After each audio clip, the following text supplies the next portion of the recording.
এদিকে আমরা বরিশালের উদ্দেশ্যে আজকে দুটি নৌযানকে দেখতে পাচ্ছি, শুরু 7 এবং শুভ রাত 9। আজকে ঢাকা থেকে বরিশালের উদ্দেশ্যে দুটি নৌযান ছেড়ে যাবে, দেখতে পাচ্ছেন রাত 9টার পর যে দুটি নৌযানে ছেড়ে যাবে। এবং বরিশাল থেকে আজকে সুন্দরবন 15 এবং সুন্দরবন ছেড়ে আসবে, ঢাকার উদ্দেশ্যে দুটি নৌযান ছেড়ে আসবে এবং ঢাকা থেকেও দুটি নৌযান ছেড়ে যাবে। চলুন আমরা সামনের দিকে এগিয়ে দেখি আর কী নৌযানগুলো আছে।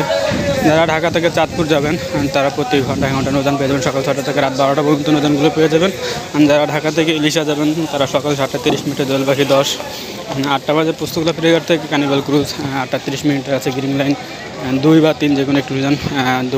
সকাল 9টা বাজে আছে কর্ণফুলী 14, দুপুর 2টা বাজে আলওয়ালিদ 9 বা আলওয়ালিদ 4 যে কোনো একটি নৌযান পেয়ে যাবেন।